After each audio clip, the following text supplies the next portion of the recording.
Hello friends, आज की video में हम लोग डिटेल में डिस्कस करेंगे मॉडर्न हिस्ट्री का एक बहुत ही इंपॉर्टेंट टॉपिक जिसका नाम है चौरी चौरा इंसिडेंट। चौरी चौरा इंसिडेंट की इंडियन हिस्ट्री में इंपॉर्टेंस इसलिए है क्योंकि ये वो कारण था जिसकी वजह से गांधी जी को नॉन कॉपरेशन मूवमेंट को अचानक से स्टॉप करना पड़ा। चौरी चौरा इंसिडेंट हुआ था ब्रिटिश इंडिया की यूनाइटेड प्रोविंसेस में। यूनाइटेड प्रोविंसेस बेसिकली वो एरिया है जहाँ पर आज की डेट में उत्तर प्रदेश है। चौरी चौरा एक छोटा सा टाउन है गोरखपुर के पास।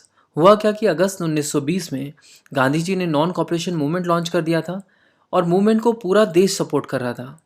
इसी दौरान चौरी चौरा में एक रिटायर्ड आर्मी ऑफिसर भगवान अहीर ने 2 फरवरी 1922 को अपने कुछ साथियों के साथ बाजार में ज़रूरी चीज़ों की बढ़ी कीमत और शराब की बिक्री को लेकर एक प्रोटेस्ट शुरू कर दिया। लोकल पुलिस ने इन प्रदर्शनकर्ताओं पर लाठीचार्ज किया। पहले तो इन लीडर्स को खूब पीटा गया और उसके बाद लीडर्स को अरेस्ट कर लिया गया और चौरी चौरा पुलिस स्टेशन के लॉकअप में डाल दिया गया। लोगों तक जब ये बात पहुंची तो जनरल पब्लिक में इस बात का गुस्सा था कि यार पीसफुल प्रोटेस्टर्स पर लाठीचार्ज क्यों किया गया। तो 4 फरवरी को यानी पिछले इंसिडेंट के 2 दिन के बाद जनरल पब्लिक ने पुलिस के अगेंस्ट एक प्रोटेस्ट निकाला। कुछ ही लोग इकट्ठा हुए थे तो पुलिस ने इस बात को इग्नोर कर लिया। बट अगले ही दिन 5 फरवरी को और ज़्यादा लोग इकट्ठा हुए और मार्च करने लगे चौरी चौरा की मार्केट की तरफ। एक अनुमान के हिसाब से यहाँ पे 2 से 2,500 लोग इकट्ठा हुए थे और एक के बाद एक जितनी भी लिकर शॉप थी उन्हें जबरंग बंद करवा रहे थे। अब यहाँ पर पुलिस को तो इंटरफेयर करना ही था। भाई सीधी सीधी बात है, आप पीसफुल प्रोटेस्ट के नाम पर दुकानें थोड़ा ना बंद करवा सकते हो।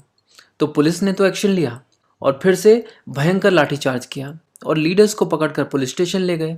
तो चौरी चौरा में जनता जो है वो पुलिस के इस रवैये से बेहद नाराज थी। जनता ने चौरी चौरा पुलिस स्टेशन का घेराव कर लिया और पुलिस प्रशासन और सरकार के खिलाफ नारेबाजी शुरू कर दी और साथ ही साथ ये भी डिमांड कर रहे थे कि हमारे जो लीडर्स हैं उनको छोड़ दिया जाए। तो पुलिस ने सोचा ये आम जनता है, 2-4 हवा में फायरिंग करेंगे तो भाग खड़ी होगी। तो पुलिस ने सिचुएशन को कंट्रोल करने के लिए हवा में गोलियां चलानी शुरू कर दी।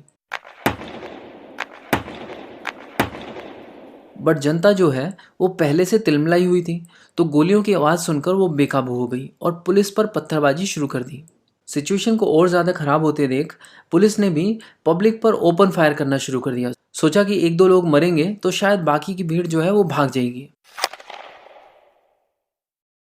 इस ओपन फायर में 3-4 लोग मर गए और पता नहीं कितनों को गोलियां लगी।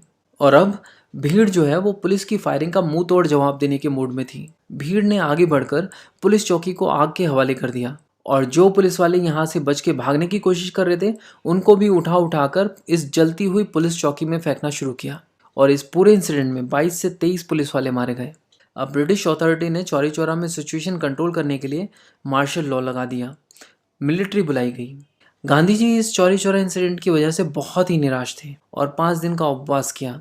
ये 5 दिन का जो उपवास उन्होंने किया ये एक प्रायश्चित था क्योंकि गांधी जी ने भी अपने आप को इस चौरी चौरा वायलेंस का दोषी माना था। और इसी के साथ साथ 12 फरवरी 1922 को उन्होंने नॉन कॉपरेशन मूवमेंट को भी स्टॉप कर दिया क्योंकि गांधी जी मानते थे कि मूवमेंट तो तभी सफल हो सकता है जब लोग बिना वायलेंस किए हुए मूवमेंट में पार्टिसिपेट करें। और चौरी चौरा मूवमेंट ने तो ये प्रूव कर दिया था कि लोग जो हैं वो अभी मास मूवमेंट के लिए